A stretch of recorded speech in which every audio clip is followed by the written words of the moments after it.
चलो अब देखते हैं सेट ए का अगला पार्ट है। तो पहले पहले कुछ प्रश्नोत्तर क्रमांक 1 में देख लेते हैं, जिसमें मैंने हलन डालना भूल गया था। देखो यहाँ पे हलंत लगा है, तो आपको इसमें हलंत आपको भी डालना है, ठीक है। तो प्रश्नोत्तर क्रमांक 1 में देखो घ इसका आंसर था, तो इसमें हलंत मैं भूल गया था, और मनोहर इसमें भी मनोहर है, इसमें मनोहर लिखा हुआ था, इसमें हलन डालना मैं भूल गया था। तो ये आप सुधार लेना। उसके बाद देखो प्रश्न क्रमांक 3 में भी कुछ गलती हुआ था।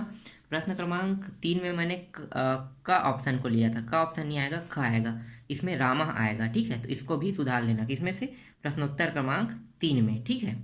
तो 3 में ये सभी वैकल्पिक प्रश्न हैं।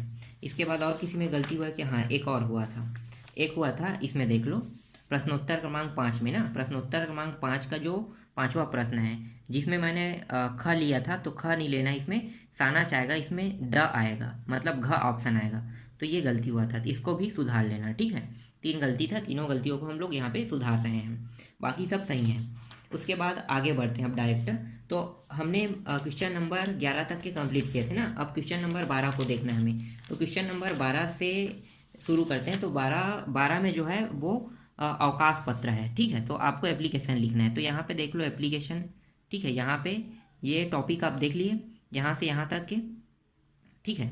ये एप्लीकेशन आपको लिखना है, अवकाश के लिए है। उसके बाद आगे बढ़ते हैं। अब आगे देख लो, यहाँ पे महोदय से लेके थोड़ा सा अप कर लो तो ज़्यादा अच्छा रहेगा। यहाँ पे देखो, तो आपको कहाँ तक लिखना है, महोदय से लेके यहाँ तक, ठीक है, अवकाश यहाँ तक, और फिर लास्ट में आपको लिखना है ये वाला ऑप्शन, ठीक है। तो यहाँ तक आपको लिखना है। इसके बाद देख लेते हैं एप्लीकेशन के बाद 13 के बाद 14वां प्रश्न देख लेते हैं। तो 14वां प्रश्न में आपको आंसर लिखना है ये वाला, सॉरी 12 के बाद 13वां आएगा ना, तो 13वां में आपको ये आंसर लिखना है, ठीक है। क का आंसर है, यहाँ पे देखो क का है, ख का है, और ये ग का आंसर है। उसके बाद ठीक है, पूरा देख लो, क ख और ये ग हो गया, ठीक है। उसके बाद घ में देख लेते हैं। तो ये रहा घ का आंसर, ये घ का आंसर है, और ये अंगा का आंसर है, ठीक है। तो ये आंसर आपको लिखना है प्रश्नोत्तर क्रमांक 13 का, ठीक है। तो 13 का है, तो 13 कंप्लीट हो गया। उसके बाद देख लेते हैं प्रश्नोत्तर क्रमांक 14 को। तो प्रश्नोत्तर क्रमांक 14 में हमें देखना है, तो यहाँ पे देखो खाली स्थान है। तो इस खाली स्थान में क्या आएगा, तो पहला जो खाली स्थान है अग खाली स्थान अस्ति में आएगा, अवकाश आएगा। तो यहाँ पे आपको अवकाश लिखना है। फिर दूसरा खाली स्थान क्या है, आगच्छत, आगच्छ, तो इसमें अत्र आएगा, तो यहाँ पे आपको अत्र लिखना है। कोलाहल, कोलाहल में वाले में आएगा यहाँ पे माँ आएगा, ठीक है, माँ कुरु। उसके बाद देखो घ में देख लेते हैं। घ में है सहसा खाली स्थान न करणीय, तो इसमें आएगा निर्णय।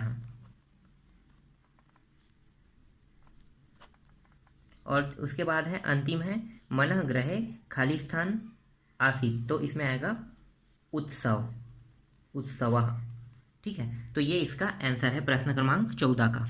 फिर देख लेते हैं प्रश्न क्रमांक 15 को। तो आपको प्रश्न क्रमांक 15 में ये पूरा आंसर लिखना है, ठीक है। यहाँ पे मैं 1 2 3 4 5 सीरियल लिख दिया था, उसके स्थान पे ये वाला सीरियल उसमें लगा हुआ था, तो आपको यही सीरियल लिखना है, ठीक है। तो ये हो गया प्रश्नोत्तर क्रमांक 15 का पूरा, ये पाँचों प्रश्न है, पाँचों इसका आंसर है, इसी को आपको लिखना है।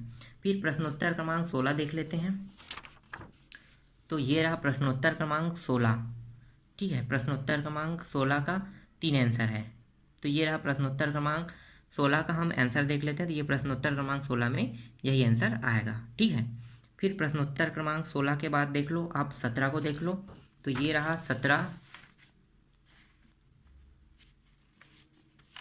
ठीक है। 17 का क है ना, ये सॉरी 17 का अ है, यहाँ पे देखो अ लिखा हुआ है, ठीक है। तो 17 का अ ब 3 प्रश्न रहेगा, अ ब स, तो इसमें से हम 2 हल कर रहे हैं। तो 17 का अ में देख लो, ये वाला इसका आंसर रहेगा। एक और है, ये रहा, ठीक है, आपको दिखाई दे रहा होगा सभी प्रश्न। तो ये 17 का अ है। उसके बाद 17 का ब देखेंगे। अब देख लेते हैं 17 के ब को। तो देखो 17 के ब में आपको क्या लिखना है, यहाँ से देख लो, ये 17 का है, ब वाला है। तो ब में आपको लिखना है यहाँ तक के, आपको दिखाई दे रहा होगा, स तक, ग तक के, तो ग तक के हो गया। उसके बाद 2 प्रश्न और हैं, ये देख लो, ठीक है, यहाँ तक के आपको लिखना है। तो ये 17 का ब का घ और अंगा प्रश्न है। तो इस तरह से 2 प्रश्न हमने कंप्लीट कर लिया। उसके बाद हम लोग देखेंगे 18 को। तो 18 में देख लेते हैं। 18 जो है, 18 में आपको ये दिखाई दे रहा होगा। तो 18 में आपको यही सब लिखना है, ठीक है। 18 के बाद अब आते हैं हम लोग 18 ब को देखते हैं, ठीक है। 18 ब कहाँ पे है? हाँ ठीक, यहाँ से है 18 ब। तो 18 ब में आपको इस आंसर को लिखना है। तो पूरा का पूरा ये वाला आंसर 18 ब का आंसर है, ठीक। तो 18 ब में 3 प्रश्न थे, अ ब स इसमें भी था। तो अ और ब को हम हल कर रहे हैं। उसके बाद जो लास्ट प्रश्न है वो है निबंध। तो आप निबंध को देख लो, यहाँ पे लगा हुआ है, ये निबंध आपके में आया हुआ है। इनमें से हम एक निबंध को बना रहे हैं। तो आप लोग देख लो कौन सा निबंध है। यहाँ पे मैं लगा देता हूँ निबंध का आंसर, ठीक है। तो यही निबंध आपको आप लोग लिख लेना।